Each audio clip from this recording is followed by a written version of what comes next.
Start ಮಾಡೋಣ. ನೋಡ್ರಿ, ಇತ್ತೀಚಿನ ಹೈಡ್ರೋಜನ್ ಟ್ರೈನ್ ಬರ್ತಿರೋದು. ಹೈಡ್ರೋಜನ್ ಟ್ರೈನ್ ಎಲ್ಲಿ ಮಾಡ್ಕೊಂತಾರೆ? ಭಾರತದಲ್ಲಿ ಮೊಟ್ಟ ಮೊದಲ ಬಾರಿಗೆ ಹರಿಯಾಣ ಪ್ಲೇಸ್ ಇಂಪಾರ್ಟೆಂಟ್. ಎಲ್ಲಿದಂತಂದ್ರೆ ಜಿಂದ್ ಸೋನೆಪತ್ ಅಂದ್ರ ಭಾರತದಲ್ಲಿ ಮೊಟ್ಟ ಮೊದಲ ಬಾರಿಗೆ ಮಾಡ್ತಾರ ಅಂತಂದ್ರ ಹೈಡ್ರೋಜನ್ ಟ್ರೈನ್ ಅನ್ನ ಎಲ್ಲಿ ಮಾಡ್ಕೊಂತಾರ ಅಂತಂದ್ರ ಹರಿಯಾಣದ ಜಿಂಟು ಏನಂತಂದ್ರ ಸೋನೆಪತ್. ಇದು ಹೈಡ್ರೋಜನ್ ಟ್ರೈನ್ ಆಗ್ತದೆ.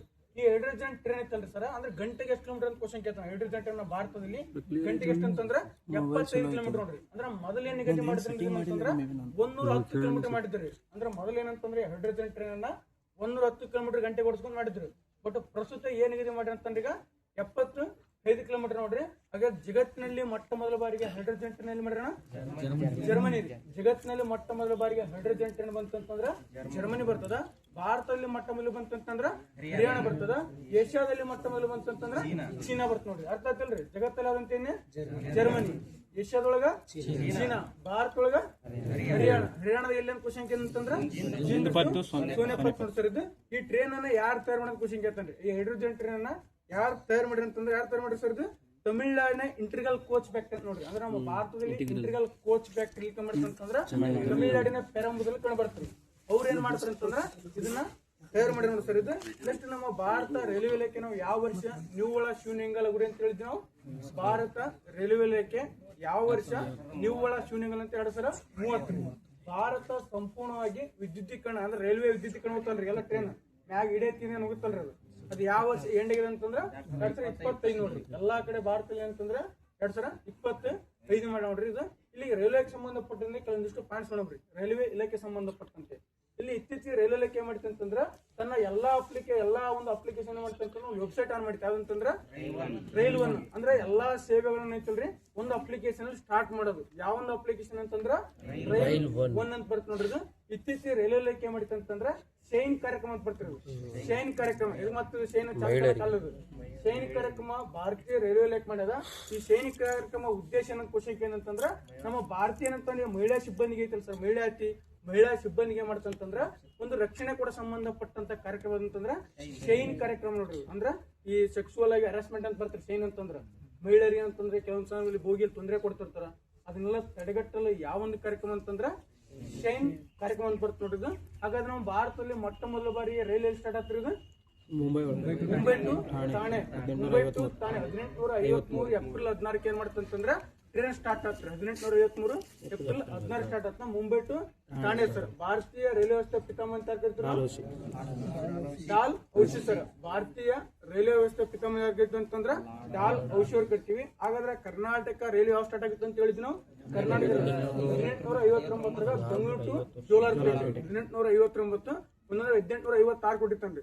1864 ಕೊಟ್ಟಿತ್ತನ್ರಿ. 1859 ಬೆಂಗಳೂರು ಟು ಜೋಲಾರ್ಪೇಟೆ ನೋಡ್ರಿ. ಕರ್ನಾಟಕದ ರೈಲ್ವೆ ವ್ಯವಸ್ಥೆ ಪಿತಾಮಹ ಅಂತ ಕರಿತೀವಿ ನಾವು. ಕರ್ನಾಟಕ ರೈಲ್ವೆ ವ್ಯವಸ್ಥೆ ಪಿತಾಮಹಿ. ಕರ್ನಾಟಕ ಕಾಪಿ ಪರಿಚಯ ಮಾಡಿದಂತ ಯಾರು ಬರ್ತಾರೆ ಅಂತಂದ್ರ ಮಾರ್ಕ್ ಕಬ್ಬನ್ ಬರ್ಕೊಂಡು ಸರ್. ಇದು ಹಾಗಾದ್ರೆ ನಮ್ಮ ಭಾರತೀಯ ರೈಲ್ವೆ ಬೋರ್ಡ್ ಸ್ಥಾಪನೆ ಆಗ್ತಾನ. ಭಾರತೀಯ ರೈಲ್ವೆ ಬೋರ್ಡ್ ಸ್ಥಾಪನೆ ಆಗಿದ್ರಿ 1905 ಸರ್. 4 ಆಕ್ಟ್ ಮೂಲಕ ಮಾಡ್ತಂತಂದ್ರ 1905 ಈ ಭಾರತೀಯ ರೈಲ್ವೆ ಮಂಡಳಿ ಸ್ಥಾಪನೆ ಆಗ್ತರಿ. ಈ ಪ್ರಸ್ತುತ ಭಾರತೀಯ ರೈಲ್ವೆ ಮಂಡಳಿ ಅಧ್ಯಕ್ಷ ಆದ್ರೆ ಈಗ ಸತೀಶ್ ಕುಮಾರ್ ಸರ್. ಪ್ರಸ್ತುತ ಭಾರತೀಯ ರೈಲ್ವೆ ಮಂಡಳಿ ಅಧ್ಯಕ್ಷ ಯಾರು ಬರ್ತಾರೆ ಅಂತಂದ್ರ ಸತೀಶ್ ಕುಮಾರ್ ನೋಡ್ರಿ. ಪ್ರಸ್ತುತ ಭಾರತೀಯ ರೈಲ್ವೆ ಜೋನ್ ಎಷ್ಟು ಅದ್ರಿ? ಈಗ 18 ಸರ್. ಪ್ರಸ್ತುತ ಅಂತಂದ್ರ 18 ರೈಲ್ವೆ ಜೋನ್ ಅದ್ರಿ. ನಮ್ಗೊಂದು ಡೆಲ್ಲಿ ಪೊಲೀಸ್ ಕ್ವಶನ್ ಕೇಳ್ತಾರೆ. ಏನ್ ಕ್ವಶನ್ ಕೇಳಿದಂತಂದ್ರ ಅತಿ ಹೆಚ್ಚು ಸ್ಪೀಡ್ ಹಾಕುಂತದೇನ್ರಿ ಮಾಡ್ರಿ. ಅತಿ ಹೆಚ್ಚು ರೈಲ್ವೆ ವಲಯನ ಹೊಂದಿರ್ತಕ್ಕಂಥ ರಾಜ್ಯದ ಕ್ವಶನ್ ಏನಂತಂದ್ರ ಪಶ್ಚಿಮ ಬಂಗಾಳ ನೋಡ್ರಿ. ಕಲ್ಕತ್ತಾ ನೋಡ್ರಿ. ಅಂದ್ರೆ ಅತಿ ಹೆಚ್ಚಿನ 18 ರೈಲ್ವೆ ವಲಯ ಕಂಡು ಬರ್ತವಲ್ಲ.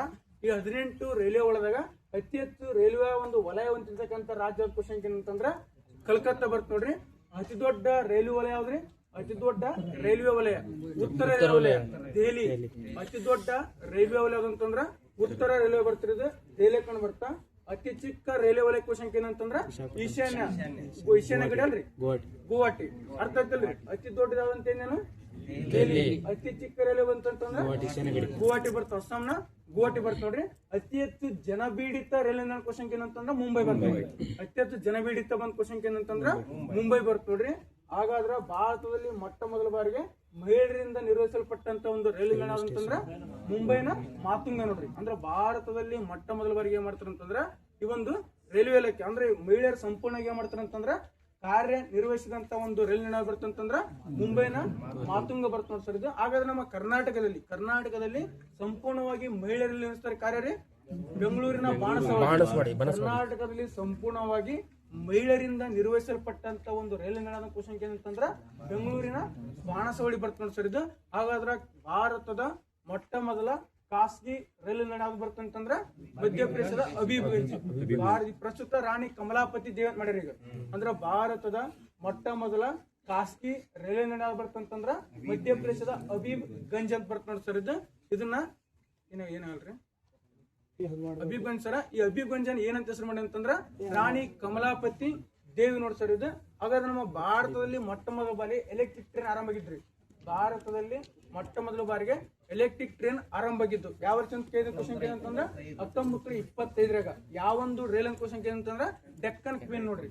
ಭಾರತದಲ್ಲಿ ಮೊಟ್ಟ ಮೊದಲ ಬಾರಿಗೆ ಏನಂತ ವಿದ್ಯುತ್ ರೈಲ್ ಅದ ಕ್ವಶನ್ ಏನಂತಂದ್ರ 1925ರೊಳಗ ಡೆಕ್ಕನ್ ಕ್ವೀನ್ ಅಂತ ಒಂದು ರೈಲು ಬರ್ತದ.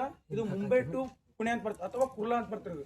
ಬಾಂಬೆ ಟು ಕುರ್ಲಾ ಅಂತ ಒಂದು ಪ್ಲೇಸ್ ಬರ್ತೀರಿ. ಅಲ್ಲಿಗೆ ಏನ್ ಮಾಡ್ತಂತಂದ್ರೆ ಈ ಟ್ರೈನ್ ಸಂಚಾರ ಮಾಡ್ತ ನೋಡ್ರಿ. ಭಾರತದಲ್ಲಿ ವಿದ್ಯುತ್ ರೈಲು ಯಾವ ಸ್ಟಾರ್ಟ್ ಆಗ್ತೈತಿ ಅಣ್ಣ 1925. ಇಲ್ಲಿಂದ ಎಲ್ಲಿಗೆ ಅಂತ ಅಣ್ಣ ಮುಂಬೈ ಟು ಕುರ್ಲಾ ಸರ್ ಅಥವಾ ಬಾಂಬೆ ಟು ಕುರ್ಲಾ ಸರ್. ಹಾಗಾದ್ರೆ ಭಾರತದ ಮೆಟ್ರೋ ಮ್ಯಾನ್ ಅಂತ ಕರಿತಾರೆ ಈ ಶ್ರೀಧರನ್. ಭಾರತದ ಮೆಟ್ರೋ ಮ್ಯಾನ್ ಅಂತ ಕರಿತಾರೆ ಅಂತಂದ್ರೆ ಈ ಶ್ರೀಧರನ್ ಕರಿತಾರೆ ಸರ್. ಇವ್ರನ್ನ ಮೆಟ್ರೋ ಮ್ಯಾನ್ ಅಂತ ಯಾಕೆ ಕರಿತಾರೆ ಅಂತಂದ್ರ ಈ ಕೊಂಕಣ ರೈಲ್ವೆ ಮತ್ತೆ ಅಂತಂದ್ರೆ ಕಲ್ಕತ್ತಾ ಮೆಟ್ರೋಕ್ಕ ಮೇನ್ ಇವರೇ ಕಾರಣ ರೀ. ಕೊಂಕಣ ರೈಲ್ವೆ ಸ್ಥಾಪನೆ ಆಗ್ತಲ್ಲ ಯಾವ ಸ್ಥಾಪನೆ ಆಗ್ತದೆ ಕೊಂಕಣ ರೈಲ್ವೆ 1998 ಜನವರಿ 26. ಮನೆ ಕೆ ಕ್ವಶನ್ ಇದೇ ಕ್ವಶನ್ ವಿವೇಕಿದ್ನಲ್ರಿ. ಕೊಂಕಣ ರೈಲ್ವೆ ಯಾವ ಸ್ಥಾಪನೆ ಆಗುತ್ತೆ ಅಂತಂದ್ರ 1998 ಜನವರಿ 26 ಅಂತಂದ್ರ ಕೊಂಕಣ ರೈಲ್ವೆ ಸ್ಥಾಪನೆ ಆತ್ರಿ. ಈ ಕೊಂಕಣ ರೈಲ್ವೆ ಯಾವ ರಾಜ್ಯಕ್ಕೆ ಸಂಪರ್ಕ ಹೊಂದಿಸ್ಕೊಂಡ್ ಕ್ವಶನ್ ಏನಂತಂದ್ರ ಕರ್ನಾಟಕ ಗೋವಾ ಮಹಾರಾಷ್ಟ್ರ. ಕರೆಕ್ಟ್ ಅಲ್ರಿ. ಕರ್ನಾಟಕ ಗೋವಾ ಮಹಾರಾಷ್ಟ್ರ ಬಂತಂತಂದ್ರ ಈ ಕೊಂಕಣ ರೈಲ್ವೆ ಮಾಡ್ತಂತಂದ್ರ ತನ್ನ ಕಾರ್ಯ ಆರಂಭಿಸುತ್ತ. ಇದ್ರ ಒಟ್ಟು ಉದ್ದ 756 ಕಿಲೋಮೀಟರ್. ಈ ಕೊಂಕಣ ರೈಲ್ವೆ ಒಟ್ಟು ಉದ್ದ ಎಷ್ಟು ಅಂತಂದ್ರ 756 ಕಿಲೋಮೀಟರ್ ಬರ್ತ ನೋಡಿ ಸರ್ ಇದು. ನೆಕ್ಸ್ಟ್ ಬರ್ತಾನೆ ಭಾರತದಲ್ಲಿ ಮೆಟ್ರೋ ಬರ್ತೀರಿ. ಭಾರತದಲ್ಲಿ ಮೊಟ್ಟ ಮೊದಲ ಮೆಟ್ರೋ ಯಾವ ಸ್ಥಾಪನೆ ಆಗ್ತರಿ ಕಲ್ಕತ್ತಾ ಮೆಟ್ರೋ. ಭಾರತದಲ್ಲಿ ಮೊಟ್ಟ ಮೊದಲ ಬಾರಿಗೆ ಯಾವ ಮೆಟ್ರೋ ಸ್ಥಾಪನೆ ಆಗ್ತಂತಂದ್ರ ಕಲ್ಕತ್ತಾ ಮೆಟ್ರೋ. ಇದು 1984 ಅಕ್ಟೋಬರ್ 24 ಮಾಡತಂತ ಸ್ಟಾರ್ಟ್ ಆಗುತ್ತೆ. ಹಾಗಾದ್ರೆ ಭಾರತದ ಎರಡನೇ ಮೆಟ್ರೋ ಯಾವ್ದ್ರಿ ದೆಹಲಿ ಮೆಟ್ರೋ. 2002 ಸ್ಥಾಪನೆ ಆಗ್ತಿರೋದು ಭಾರತದ. ಯಾಕಂತ ದಬ್ಬುಗನ್ ಕ್ವಶನ್ ಮತ್ತೆ ನಮ್ಮ ಮೆಟ್ರೋ ಅಂತ ಹಾಕಿದ್ದೀರಿ. ಭಾರತದ ಎರಡನೇ ಮೆಟ್ರೋ ಬರ್ತಂತಂದ್ರ ದೆಹಲಿ ಮೆಟ್ರೋ ಅಂತ ಬರ್ತದ. 2002 ಸ್ಥಾಪನೆ ಆಗ್ತ ನೋಡಿ ಸರ್ ಇದು. ನೆಕ್ಸ್ಟ್ ನಮ್ಮ ಮೆಟ್ರೋ ಅಂತ ಬರ್ತಿರೋದು. ಈ ನಮ್ಮ ಮೆಟ್ರೋ ಸ್ಥಾಪನೆ ಆಗಬೇಕಂತ ಮೂಲ ಕಾರಣ ಬರ್ತಾರೆ ಶಂಕರ್ನಾಗ್. ಈ ನಮ್ಮ ಮೆಟ್ರೋ ಸ್ಥಾಪನೆ ಆಗ್ಬೇಕಂತ ಮೂಲ ಕಾರಣ ಬರ್ತಾರೆ ಅಂತಂದ್ರ ಶಂಕರ್ನಾಗ್ ಬರ್ತ ನೋಡಿ ಸರ್ ಇದು. ಈ ನಮ್ಮ ಮೆಟ್ರೋ ಯಾವ ಸ್ಥಾಪನೆ ಆಗ್ತಾನೆ 2011 ಅಕ್ಟೋಬರ್ 20. ನಮ್ಮ ಮೆಟ್ರೋ ಯಾವ ಸ್ಥಾಪನೆ ಆಗ್ತಂತಂದ್ರ 2011 ಅಕ್ಟೋಬರ್ 20 ಮಾಡ್ತಂತಂದ್ರ ನಮ್ಮ ಮೆಟ್ರೋ ಸ್ಥಾಪನೆ ಆಗ್ತ ನೋಡಿ ಸರ್ ಇದು. ಇನ್ನೊಂದು ಬರ್ತಾನೆ ಬುಲೆಟ್ ಟ್ರೈನ್ ಅಂತ ಬರ್ತಾರೆ. ಬುಲೆಟ್ ಟ್ರೈನ್ ನಮ್ಮ ಭಾರತದಲ್ಲಿ ಬುಲೆಟ್ ಟ್ರೈನ್ ಒಟ್ಟು ಉದ್ದ ಎಷ್ಟು ಮಾಡ್ಕೊಂಡ್ ಮಾಡ್ರಿ ಪ್ರಸ್ತುತ ಈಗ 508 ಕಿಲೋಮೀಟರ್. ಪ್ರಸ್ತುತ ಅಂದ್ರ 2027 ಸ್ಟಾರ್ಟ್ ಮಾಡ್ಯಾರಿ. 26 ಮೊದಲ ಅಂತ ಸ್ಟಾರ್ಟ್ ಆಗುತ್ತೆ ಈಗ. ಕರೆಕ್ಟ್ ಅಲ್ರಿ. ಭಾರತದಲ್ಲಿ ಬುಲೆಟ್ ಟ್ರೈನ್ ಯಾವ ದೇಶ ಪರಿಕಲ್ಪನೆ ಮಾಡೋದು ಜಪಾನ್ ಸರ್. ಬುಲೆಟ್ ಟ್ರೈನ್ ಯಾವ ದೇಶದ ಪರಿಕಲ್ಪನೆ ಬಂತಂದ್ರ ಜಪಾನ್ ಇದು. ಈ ಬುಲೆಟ್ ಟ್ರೈನ್ ಗಂಟೆಗೆ ಎಷ್ಟು ಕಿಲೋಮೀಟರ್ 320 ಎಸ್ಡಿ ಕ್ವಶನ್ ಇದು. ಬುಲೆಟ್ ಟ್ರೈನ್ ಗಂಟೆಗೆ ಎಷ್ಟು ಕಿಲೋಮೀಟರ್ ಹೋಗುತ್ತೆ ಅಂತಂದ್ರ 320 ಕಿಲೋಮೀಟರ್ ಏನ್ ಮಾಡುತ್ತಂತಂದ್ರ ಈ ಬುಲೆಟ್ ಟ್ರೈನ್ ಗಂಟೆಗೆ ಹೋಗುತ್ತೆ ಸರ್. ಈ ಪ್ರಸ್ತುತ ಒಟ್ಟು 508 ಕಿಲೋಮೀಟರ್ ಮಾರ್ಗ ಮಾಡ್ಕೊಂಡು ಮಾಡಿರಿ ಮುಂಬೈ ಟು ಅಹಮದಾಬಾದ್ವರೆಗೆ. ಇಲ್ಲಿಂದ ಎಲ್ಲಿ ಕ್ವಶನ್ ಏನಂತಂದ್ರ ಮುಂಬೈ ಟು ಅಹಮದಾಬಾದ್ವರೆಗೆ. ಹಾಗಾದ್ರೆ ಈ ಬುಲೆಟ್ ಟ್ರೈನ್ ಗೆ ಸಂಬಂಧಪಟ್ಟಂತ ಭಾರತದ ಕಮಿಟಿ ನೇಮಕ ಮಾಡ್ತಾರೆ. ಯಾವ ಕಮಿಟಿ ಅಂತಂದ್ರ ಅರವಿಂದ್ ಪನಗರೆ ಕಮಿಟಿ ನೋಡ್ರಿ. ಬುಲೆಟ್ ಟ್ರೈನ್ ಗೆ ಸಂಬಂಧಪಟ್ಟಂತ ಕಮಿಟಿ ಯಾವ್ದು ಬರ್ತಂತಂದ್ರ ಅರವಿಂದ್. ಯಾಕೆ 2 ಸಲ ರಿಪೀಟ್ ಮಾಡ್ತಂತ ಒಳ್ಳೆ ನನ್ನ ಜೊತೆ ನೀವು ಹೇಳ್ಬೇಕು. ಈಗ ಹೆಂಗ್ ಪದ ಆಡ್ತಿರ್ತಾರಲ್ರಿ, ಇಂದೊಬ್ರು ಆಡ್ತಾರ ಮತ್ತೊಬ್ರು ಮೊದ್ಲ ಮುಂದ್ ಆಡ್ತಾರ. ನಮ್ ಕಡೆ 3 ಪದ ಆಡ್ತಾರಲ್ರಿ, ಫಸ್ಟ್ ಒಬ್ಬ ಮುಂದ್ ಆಡ್ತಾನ, ಆಮೇಲೆ ಇಬ್ರು ಆಡ್ಲೇಬೇಕು ಅದನ್ನ. ಅವಾಗ ಸ್ವಲ್ಪ ಪದ ಆಗ್ತದ. ನಾ ಸ್ವಲ್ಪ ಹೇಳಿದ್ ನೀವ್ ಆಮೇಲೆ ಹೇಳ್ಬೇಕು. ಅದೇ ಡಿಸ್ಕಷನ್ ಆಗುತ್ತೆ. ಅರ್ಥ ಆಯ್ತಿಲ್ರಿ? ಇಲ್ಲಿ ಬಿಟ್ಟಿದ್ದ ಬುಲೆಟ್ ಟ್ರೈನ್ ಕಮಿಟಿ ಅಂತ ಹೇಳಿದೆ. ಬುಲೆಟ್ ಟ್ರೈನ್ ಕಮಿಟಿ ಯಾವ ಕಮಿಟಿ ಅಂತ ನಾನು ಪನಗರಿ ಕಮಿಟಿ. ಗಂಟೆಗೆ ಎಷ್ಟು ಹೊತ್ತು ಅಂತ ಹೇಳಿದ್ರು 320. ಯಾವ ದೇಶ ಪರಿಕಲ್ಪನೆ ಅಂತ ಹೇಳಿದ್ರು ಜಪಾನ್ ನೋಡಿ ಸರ್ ಇದು. ಇನ್ನೊಂದು ಬರ್ತಾನೆ ಇಲ್ಲಿ ಮೋನೋ ರೈಲ್ ಅಂತ ಬರ್ತಿರೋದು. ಮೋನೋ ರೈಲ್ ಯಾವ ದೇಶ ಪರಿಕಲ್ಪನೆ ಇದೆ ಜರ್ಮನಿ ಸರ್. ಮೋನೋ ಟ್ರೈನ್ ಅಂತ ಬರ್ತಿರೋದು. ಈ ಮೋನೋ ರೈಲು 2014 ಇದು ಯಾವ ದೇಶದ ಪರಿಕಲ್ಪನೆ ಕ್ವಶನ್ ಏನಂತಂದ್ರ ಜರ್ಮನ್ ಇದು. ಎಲ್ಲಿ ಫಸ್ಟ್ ಸ್ಟಾರ್ಟ್ ಮಾಡ್ತಾನಂತಂದ್ರ ಮುಂಬೈ ನೋಡಿ. ಫಸ್ಟ್ ಸ್ಟಾರ್ಟ್ ಮಾಡ್ತಾನಂತಂದ್ರ ಮುಂಬೈ ನೋಡಿ ಸರ್ ಇದು. ನೆಕ್ಸ್ಟ್ ಏನಂತಂದ್ರೆ ಇಲ್ಲಿ ಮೆಟ್ರೋ ಭಾರತೀಯ ರೈಲ್ವೆ ಸಂಬಂಧಪಟ್ಟಂಗೆ ಏನಂತಂದ್ರ ಕೆಲವೊಂದಿಷ್ಟು ಗೇಜ್ ಗಳು ಬರ್ತಾವ ಸರ್. ಬ್ರಾಡ್ ಗೇಜ್ ಹಾಕಿ, ನ್ಯಾರೋ ಗೇಜ್, ಚಿಕ್ಕ ನ್ಯಾರೋ ಗೇಜ್ ಆತರ ಬರ್ತಿರ್ತ ಅಲ್ಲಿ. ಬ್ರಾಡ್ ಗೇಜ್ ಅಂತ ಎಷ್ಟು ಮೀಟರ್ ಅಂತ ಹೇಳಿದ್ವಿ ನಾವು? ಬ್ರಾಡ್ ಗೇಜ್ 1476 ಮೀಟರ್ ಅಂತ 1.676 ಮೀಟರ್ ಅಂತ ಹೇಳಿದ್ವಿ ನಾವು. ಕರೆಕ್ಟ್ ಅಲ್ರಿ? ಬ್ರಾಡ್ ಗೇಜ್ ಬಂತಂತಂದ್ರ 1.676 ಮೀಟರ್ ಬರ್ತದೆ ನೋಡಿ ಸರ್ ಇದು. ನೆಕ್ಸ್ಟ್ ನ್ಯಾರೋ ಗೇಜ್ ಅಂತ ಬರ್ತೇನ್ರಿ. ನ್ಯಾರೋ ಗೇಜ್ ಎಷ್ಟು? Narrow gauge 0.760. ಕರೆಕ್ಟ್ ಅಲ್ರಿ? ನ್ಯಾರೋ ಗೇಜ್ ಬಂತಂತಂದ್ರ 0.760 ಅಂತ ಬರ್ತದೆ ನೋಡ್ರಿ. ಇನ್ನೊಂದು ಬರ್ತಾನ ಚಿಕ್ಕ ನ್ಯಾರೋ ಗೇಜ್ ಅಂತ ಬರ್ತದೆ 0.610 ನೋಡ್ರಿ. ಚಿಕ್ಕ ನ್ಯಾರೋ ಗೇಜ್ ಅಂತಂದ್ರ 0.610 ಬರ್ತದೆ ನೋಡ್ರಿ. ಇನ್ನೊಂದು ಬರ್ತಾನ ಸ್ಟ್ಯಾಂಡರ್ಡ್ ಗೇಜ್ ಅಂತ ಬರ್ತರಿ. ನಿಮ್ಗೊಂದು ಕ್ವಶನ್ ಕೇಳ್ತಾರೆ, ಭಾರತದಲ್ಲಿ ಅತಿ ಹೆಚ್ಚು ಯಾವ ಒಂದು ಗೇಜ್ ಅನ್ನು ಬಳಕೆ ಮಾಡ್ತಾರೆ? Broad gauge. ನಾವು ಭಾರತದಲ್ಲಿ ಅತಿ ಹೆಚ್ಚು ಯಾವ ಒಂದು ಗೇಜ್ ಅನ್ನು ಬಳಕೆ ಮಾಡ್ತಾರೆ ಅಂತಂದ್ರ ಬ್ರಾಡ್ ಗೇಜ್ ಬಳಕೆ ಮಾಡ್ತಾರೆ. ಈ ಮೆಟ್ರೋ ಸ್ಟೇಷನ್ ಇರ್ತಲ್ಲ ಸರ್, ಅಲ್ಲಿ ಯಾವ ಗೇಜ್ ಬರ್ತದೆ? ಸ್ಟ್ಯಾಂಡರ್ಡ್ ಗೇಜ್ ನೋಡ್ರಿ. ಎಲ್ಲ ನೀವು ಮೆಟ್ರೋಕಲ್ಲಿ ಅಡ್ಡಾಡಿರ್ತೀರಿ, ಅದು ಯಾವ ಗೇಜ್ ಅಂತ ಕ್ವಶನ್ ಏನಂತಂದ್ರ ಸ್ಟ್ಯಾಂಡರ್ಡ್ ಗೇಜ್. ಈ ಸ್ಟ್ಯಾಂಡರ್ಡ್ ಗೇಜ್ ಎಷ್ಟು ಮೀಟರ್ ಇರ್ತಂತಂದ್ರ 1.43 ನೆನ್ಪಿಡ್ರಿ. 1.435 ಮೀಟರ್ ನೋಡ್ರಿ. 1.435 ಮೀಟರ್ 1.435 ಮೀಟರ್ ಏನ್ ಮಾಡ್ತಂತಂದ್ರ ಇಲ್ಲಿ ಸ್ಟ್ಯಾಂಡರ್ಡ್ ಗೇಜ್ ಇರ್ತದೆ ನೋಡಿ ಸರ್ ಇದು. ಹಾಗಾದ್ರೆ ಇನ್ನೊಂದು ಕ್ವಶನ್, ಈ ಈಶಾನ್ಯ ರಾಜ್ಯದೊಳಗ ಯಾವ ಒಂದು ಗೇಜ್ ಬಳಸ್ತಾರೆ? ನ್ಯಾರೋ ಗೇಜ್ ನೋಡ್ರಿ. ಈಶಾನ್ಯ ರಾಜ್ಯದೊಳಗ ಯಾವ ಒಂದು ನಮ್ಮ ಭಾರತ ಹೆಚ್ಚಾಕಂತ ಬ್ರಾಡ್ ಗೇಜ್, ಈಶಾನ್ಯ ರಾಜ್ಯ ಬಂತಂತಂದ್ರ ನ್ಯಾರೋ ಗೇಜ್ ನೋಡ್ರಿ. ಅರ್ಥ ಆಗ್ತಿಲ್ರಿ ಇದು? ಇನ್ನೊಂದು ಹೆಸರು ಮೀಟರ್ ಗೇಜ್. 1000 ಮೀಟರ್ 1000 ಮಿಲಿಮೀಟರ್ ಇರ್ತಲ್ರಿ. 1000 ಮಿಲಿಮೀಟರ್ ಇರ್ತಲ್ಲ, 1 ಮೀಟರ್ ಇರ್ತದೆ ನೋಡ್ರಿ. ಇಲ್ಲಿ ಭಾರತೀಯ ಸಂಬಂಧಪಟ್ಟಂತೆ ಕೆಲವೊಂದಿಷ್ಟು ಉತ್ಪಾದನಾ ಘಟಕ ಬರ್ತಾವ. ಭಾರತೀಯ ರೈಲ್ವೆಗೆ ಸಂಬಂಧಪಟ್ಟಂತೆ ಕೆಲವೊಂದಿಷ್ಟು ಉತ್ಪಾದನಾ ಘಟಕ ಬರ್ತಾವ. ನಾ ಕೆಲವೊಂದಿಷ್ಟು ಉತ್ಪಾದನಾ ಘಟಕ ಎಲ್ಲಿ ಕಂಡು ಬರ್ತಾವ್ರಿ? ಭಾರತೀಯ ರೈಲ್ವೆ ಗಾಲಿ ಉತ್ಪಾದನೆ. ಗಾಲಿ ಯಲಹಂಕ, ಕಿಟಕಿರ್ತಿ, ತವರೂರು, ಯಲಹಂಕ ಒಂದು ಯಲಹಂಕ. ಇನ್ನೊಂದು ಬಂತ ಬಿಹಾರದ ಚೋಪ್ರಾ ನೆನ್ಪಿಡ್ರಿ. ಬರೀ ಬನ್ನಿ ಯಲಹಂಕ ನೆನ್ಪಿಟ್ರೆ ನಡೆಯಲ್ಲ. ಭಾರತದಲ್ಲಿ ಗಾಲಿ ಉತ್ಪಾದನಾ ಕಾರ್ಖಾನೆ ಎಲ್ಲಿ ಐತಿ ಅಂತಂದ್ರ ಒಂದು ಬೆಂಗಳೂರಿನ ಯಲಹಂಕ, ಇನ್ನೊಂದು ಬಿಹಾರದ ಚೋಪ್ರಾ ಅಂತ ಬರ್ತದೆ. ಬಿಹಾರದ ಚೋಪ್ರಾ ಇದು ಗಾಲಿ ಆಯ್ತಣ್ಣ. ನೆಕ್ಸ್ಟ್ ನಮ್ಮ ಭಾರತದ ಅಂತಂದ್ರ ರೈಲ್ವೆ ಬೋಗಿ ಕಾರ್ಖಾನೆ. ರೈಲ್ವೆ ಬೋಗಿ ಯಾದಗಿರಿ ಮತ್ತು ಒಂದು ಪಂಜಾಬಿನ ಕಪರ್ತಲ ಒಂದ್ ಬರ್ತದ. ಮತ್ತೆ ಬರ್ತಂತಂದ್ರ ಉತ್ತರ ಪ್ರದೇಶದ ರಾಯಬರೇಲಿ ನಿಮ್ದು ಬರ್ತದೆ. ಒಂದು ಪಂಜಾಬಿನ ಕಪರ್ತಲ, ಇನ್ನೊಂದು ಉತ್ತರ ಪ್ರದೇಶದ ರಾಯಬರೇಲಿ. ಇದು ರೈಲ್ವೆ ಬೋಗಿ ಆಯ್ತದ. ನಮ್ಮ ಕರ್ನಾಟಕದಲ್ಲಿ ರೈಲ್ವೆ ಬೋಗಿ ತಯಾರಿಕೆ ಘಟಕ ಒಂದು ಕೋಲಾರ ಮತ್ತು ನಮ್ಮ ಯಾದಗಿರಿ. ಕರ್ನಾಟಕದಲ್ಲಿ ಭಾರತದಲ್ಲಿ ಕ್ವಶನ್ ಏನಂತಂದ್ರ ಒಂದು ಪಂಜಾಬಿನ ಕಪರ್ತಲ, ಒಂದು ಉತ್ತರ ಪ್ರದೇಶದ ರಾಯಬರೇಲಿ. ಇದು ಬೋಗಿ ಆಯ್ತು ಭಾರತದೊಳಗ. ಕರ್ನಾಟಕದಲ್ಲಿ ರೈಲ್ವೆ ಬೋಗಿ ಘಟಕ ಎಲ್ಲಿ ಅದ ಕ್ವಶನ್ ಅಂತಂದ್ರ ಒಂದು ಎಲ್ರಿ ಒಂದು ಯಾದಗಿರಿ, ಇನ್ನೊಂದು ಎಲ್ಲಿ ಅಂತಂದ್ರ ಕೋಲಾರ ಸರ್. ಯಾದಗಿರಿ ಮತ್ತು ಕೋಲಾರ ಬರ್ತ ನೋಡ್ರಿ. ಎಲ್ಲ ನೀವು ರೈಲ್ವೆದ ಸ್ಪ್ರಿಂಗ್ ನೋಡ್ತಿರ್ತೀರಲ್ರಿ, ಆ ಸ್ಪ್ರಿಂಗ್ ಎಲ್ಲಿ ತೆರೀತಿ ಅಂತಂದ್ರ ಮಧ್ಯಪ್ರದೇಶದ ಗ್ವಾಲಿಯರ್ ನೋಡಿ. ಈ ರೈಲ್ವೆ ಸ್ಪ್ರಿಂಗ್ ಬರ್ತದೆ. ಎಲ್ಲ ಏನಂತ ಕ್ವಶನ್ ಆಲ್ರೆಡಿ ಎಲ್ಲ ಕೇಳಿ ನೀವು. ರೈಲ್ವೆ ಸ್ಪ್ರಿಂಗ್ ಎಲ್ಲಿ ಅಂತಂದ್ರ ಮಧ್ಯಪ್ರದೇಶದ ಗ್ವಾಲಿಯರ್ ನೋಡ್ರಿ. ಇಲ್ಲಿ ರೈಲ್ವೆದ ಡೀಸೆಲ್ ಹಾಕ್ತಿರ್ತಾರಲ್ಲ ರೈಲ್ವೆಕ್, ಆ ಡೀಸೆಲ್ ಹೆಡ್ ಕ್ವಾರ್ಟರ್ಸ್ ಎಲ್ಲಿ ಅಂತ ಡೀಸೆಲ್ ತಯಾರು ಮಾಡೋ ಒಂದು ಘಟಕ ಎಲ್ಲಿ ಅಂತಂದ್ರ ವಾರಾಣಸಿ ನೋಡ್ರಿ. ಈ ರೈಲ್ವೆ ಡೀಸೆಲ್ ಬರ್ಲಿ ಸರ್ ಬೋಗಿ, ಆ ಡೀಸೆಲ್ ಬೋಗಿನ ತಯಾರು ಮಾಡ್ತಕ್ಕಂಥ ಘಟಕ ಎಲ್ಲಿ ಅಂತಂದ್ರ ವಾರಾಣಸಿ ಬರ್ತದೆ ನೋಡಿ ಸರ್ ಇದು. ನೆಕ್ಸ್ಟ್ ಲಾಸ್ಟ್ ಇನ್ನೊಂದು ಬರ್ತಾನ ಗೋಲ್ಡನ್ ರಾಕ್ ರೈಲ್ವೆ ವರ್ಕ್ಶಾಪ್ ಅಂತಂದ್ರ ತಮಿಳುನಾಡಿನ ತಿರುಚನಾಪಳ್ಳಿ ನೋಡ್ರಿ. ಇದು ಪಿ ಎಸ್ ಕ್ವಶನ್ ನೋಡ್ರಿ.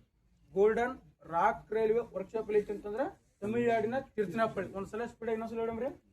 ರೈಲ್ವೆ ಬೋಗಿ ಘಟಕ ಭಾರತದೊಳಗ ಮತ್ತು ರಾಯಬರೇಲಿ. ರೈಲ್ವೆ ಬೋಗಿ ಘಟಕ ಕರ್ನಾಟಕದಲ್ಲಿ ಯಾದಗಿರಿ ಮತ್ತು ಕೋಲಾರ. ನೆಕ್ಸ್ಟ್ ರೈಲ್ವೆ ಗಾಲಿ ಕಾರ್ಖಾನೆ ಮತ್ತು ಚೋಪ್ರಾ. ರೈಲ್ವೆ ಸ್ಪ್ರಿಂಗ್ ಕಾರ್ಖಾನೆ ಮಧ್ಯಪ್ರದೇಶದ ಗ್ವಾಲಿಯರ್ ಬರ್ತದೆ ಸರ್ ಇದು. ನೆಕ್ಸ್ಟ್ ಏನಂತಂದ್ರ ಇಲ್ಲಿ ಇನ್ನೊಂದು ಬರ್ತಾನ ಹೈಪರ್ ಲೂಪ್ ಟ್ರೈನ್ ಅಂತ ಬರ್ತದೆ. ಹೈಪರ್ ಲೂಪ್ ಟ್ರೈನ್ ಇದು ಇನ್ನ ಅಂತಂದ್ರೆ 2027-29 ಪ್ಲಾನಿಂಗ್ ಐತಿ. ಇನ್ನ ಆಗಿಲ್ಲ ಇದು 2029 ಅಲ್ರಿ. 2029 ಪ್ಲಾನಿಂಗ್ ಐತಿ. ಹೈಪರ್ ಲೂಪ್ ಟ್ರೈನ್ ಅಂತ ಬರ್ತಿರೋದು. ಇದು ಗಂಟೆಗೆ 1400 ಕಿಲೋಮೀಟರ್ ಹೋಗ್ತಿರೋದು ಹೈಪರ್ ಲೂಪ್. 1200 ಗಂಟೆಗೆ 1200 ಕಿಲೋಮೀಟರ್ ಏನ್ ಮಾಡ್ತಂತಂದ್ರ ಈ ಹೈಪರ್ ಲೂಪ್ ಟ್ರೈನ್ ಹೋಗುತ್ತೆ ಸರ್. ಇದು ಯಾವೊಂದು IIT ಮಾಡಕುಂತ ಅಂತಂದ್ರ IIT ಮದ್ರಾಸ್ ಮಾಡಕುಂತ. ಹೈಪರ್ ಲೂಪ್ ಟ್ರೈನ್ ಅನ್ನ ಇದನ್ನ ಪರಿಕಲ್ಪನೆ ಕೊಟ್ಟಂತ ವ್ಯಕ್ತಿ ಅಂತ ಯಲನ ಮಾಸ್ಕೋರ್ ಕೊಡ್ತಾರೆ. ಹೈಪರ್ ಲೂಪ್ ಪರಿಕಲ್ಪನೆಯನ್ನ ಯಾರು ಕೊಡ್ತಾರೆ ಅಂತಂದ್ರ ಯಲನ ಮಾಸ್ಕೋರ್ ಕೊಡ್ತಾರ. ಇದ್ರ ಉದ್ದೇಶ ಏನ್ ಬರ್ತಂತಂದ್ರ ಗಂಟೆಗೆ 1200 ಕಿಲೋಮೀಟರ್ ಅದು ಎಲ್ಲಿ ಮಾಡಕುಂತ ಅಂತಂದ್ರ ಅಂದ್ರೆ ಸರ್ ಕೊಳೆ ಮೂಲಕ ಹೋಗ್ತಲ್ಲ ಸರ್. ಒಂದು ಕೊಳವೆ ಇರ್ತದೆ, ನಿರ್ವಾಹಿತ ಕೊಳವೆ ಇರ್ತದ. ಅದ್ರೊಳಗೆ ಏನ್ ಮಾಡ್ತಂತ ಗಂಟೆಗೆ 1200 ಕಿಲೋಮೀಟರ್ ಹೋಗ್ತಕ್ಕಂಥ ಟ್ರೈನ್ ಅದು ಬರ್ತಂತಂದ್ರ ಹೈಪರ್ ಲೂಪ್ ಬರ್ತದೆ ನೋಡಿ ಸರ್ ಇದು. ಟ್ರೈನ್ ಬಗ್ಗೆ ನೋಡೋದಾದ್ರ ಪ್ರಸ್ತುತ ಸರ್ ಮ್ಯಾಗ್ಲೇವ್ರ ಗಂಟೆಗೆ 600 ಕಿಲೋಮೀಟರ್. ನೆಕ್ಸ್ಟ್ ನೋಡಿ ಸರ್ ಇದು ನಾವು ಭಾರತದಲ್ಲಿ ರೈಲ್ವೆ ಮ್ಯೂಸಿಯಂ ಐತ್ರಿ ದೆಹಲಿ ಸರ್. ಭಾರತದಲ್ಲಿ ರೈಲ್ವೆ ಮ್ಯೂಸಿಯಂ ಏನಂತಂದ್ರೆ ದೆಹಲಿ. ಕರ್ನಾಟಕದಲ್ಲಿ ರೈಲ್ವೆ ವಿಷನ್ ಕ್ವಶನ್ ಏನಂತಂದ್ರ ಮೈಸೂರು ನೋಡ್ರಿ. ಭಾರತದೊಳಗ 1977 ದೆಹಲಿ ಸ್ಥಾಪನೆ ಆತ. ಕರ್ನಾಟಕ 1979 ಮೈಸೂರು ಸ್ಥಾಪನೆ ಆತ್ ನೋಡ್ರಿ. ಈ ರೈಲ್ವೆ ಸಾರಿಗೆ ವಿಶ್ವದಲ್ಲಿ ಕಂಡು ಬರ್ತಂತಂದ್ರ ಗುಜರಾತ್ ನ ವಡೋದರ ನೋಡ್ರಿ. ರೈಲ್ವೆ ಸಾರಿಗೆ ವಿಶ್ವವಿದ್ಯಾಲಯ ಎಲ್ಲಿ ಕಂಡು ಬರ್ತಂತಂದ್ರ ಗುಜರಾತ್ ನ ವಡೋದರ ಕಂಡು ಬರ್ತ ನೋಡ್ರಿ ಸರ್. ಇದು ಈ ಪ್ರಸ್ತುತ ದೇಶದ ಜಗತ್ತಿನ ಅತಿ ಉದ್ದದ ರೈಲ್ವೆ ಪ್ಲಾಟ್ಫಾರ್ಮ್ ಅಂತಂದ್ರ ನಮ್ಮ ಹುಬ್ಬಳ್ಳಿಯ ಸಿದ್ದಾರೂಢ ಸ್ವಾಮೀಜಿ. ಎಷ್ಟು ಮೀಟರ್ ಐತೆ ಅನ್ನೋದು 1505 ಮೀಟರ್ ಐತೆ. ಒಟ್ಟಷ್ಟು ಐತೆ ಅಂತಂದ್ರ 1505 ಮೀಟರ್. ಈ ಒಂದು ನೈಋತ್ಯ ರೈಲ್ವೆ ಯಾವ ಸ್ಥಾಪನೆ ಆಗ್ತಾನದ ನೈಋತ್ಯ ಸ್ಥಾಪನೆ ಆಗಿತ್ತು 2003 ನೋಡ್ರಿ. ನೈಋತ್ಯ ರೈಲ್ವೆ ಯಾವ ಸ್ಥಾಪನೆ ಆಯ್ತು ಅಂತಂದ್ರ 2003 ಸ್ಥಾಪನೆ ಆಗ್ತಾ. ಒಂದ್ಸಲ ಸ್ಪೀಡರ್ ರಿಸರ್ವ್ ಮಾಡ್ಕೊಂಡ್ರು 18 ರೈಲ್ವೆ ವಲಯಗಳು. ನೀವ್ ಹೇಳ್ಬಿಡ್ತಾವ ಪೂರ್ವಕ್ರಿ ಕಲ್ಕತ್ತಾ, ಪಶ್ಚಿಮಕ್ಕ ಮುಂಬೈ, ಉತ್ತರಕ್ರಿ ದೆಹಲಿ ಸರ್, ದಕ್ಷಿಣಕ್ರಿ ಚೆನ್ನೈ ಸರ್, ಪೂರ್ವ ಕೇಂದ್ರ ಹಾಜಿಪುರ, ಪೂರ್ವ ಕೇಂದ್ರ ಹಾಜಿಪುರ, ಪಶ್ಚಿಮ ಕೇಂದ್ರ ಮಧ್ಯಪ್ರದೇಶ ಜಬ್ಬಲ್ಪುರ. ಭಾರತದ ಮಾರ್ಬಲ್ ಸಿಟಿ ಅಂತ ಕರಿತೀವಿ ಅದಕ್ಕೆ. ಭಾರತದ ಮಾರ್ಬಲ್ ಸಿಟಿ ಅಂತ ಕರೀತ ಮಧ್ಯಪ್ರದೇಶದ ಜಬ್ಬಲ್ಪುರ. ಭಾರತದ ಭೌಗೋಳಿಕ ಕೇಂದ್ರ ಎಲ್ಲಿ ಅಂತಂದ್ರ ಇದೇ ಮಧ್ಯಪ್ರದೇಶ ಜಬ್ಬಲ್ಪುರ ನೋಡ್ರಿ. ಭಾರತದ ಪಶ್ಚಿಮ ಕೇಂದ್ರ ಜಬ್ಬಲ್ಪುರ, ಭಾರತದ ಮಾರ್ಬಲ್ ಸಿಟಿ ಪಶ್ಚಿಮ ಜಬ್ಬಲ್ಪುರ. ಭಾರತದ ಭೌಗೋಳಿಕ ಕೇಂದ್ರ ಐತಿ ಅಂತಂದ್ರ ಮಧ್ಯಪ್ರದೇಶದ ಜಬ್ಬಲ್ಪುರ. ಪಶ್ಚಿಮ ಸುಮ್ಮದಿರಲ್ಲ. ನೆಕ್ಸ್ಟ್ ಯಾವ್ದಾಗಿದ್ರಿ ಈಗ ಏನಿದ್ರಿ ನೋಡಿ ಸರ್, ಒಂದ್ಸಲ ಹೊಡೆದ್ ನೋಡ್ರಿ ಅದನ್ನ. ನೆಕ್ಸ್ಟ್ ಉತ್ತರ ಕೇಂದ್ರ ಎಲ್ಲಿ ಅಂತಿದ್ರಿ? ಉತ್ತರ ಕೇಂದ್ರ ಪ್ರಯಾಗರಾಜ್. ನೆಕ್ಸ್ಟ್ ದಕ್ಷಿಣ ಕೇಂದ್ರ ಸಿಕಂದ್ರಾಬಾದ್. ಕೇಂದ್ರೀಯ ರೈಲ್ವೆ ವಲಯ ಮುಂಬೈ. ಈಶಾನ್ಯ ಉತ್ತರ ಪ್ರದೇಶದ ಗೋರಖ್ಪುರ. ಆಗ್ನೇಯ ಕಲ್ಕತ್ತಾ.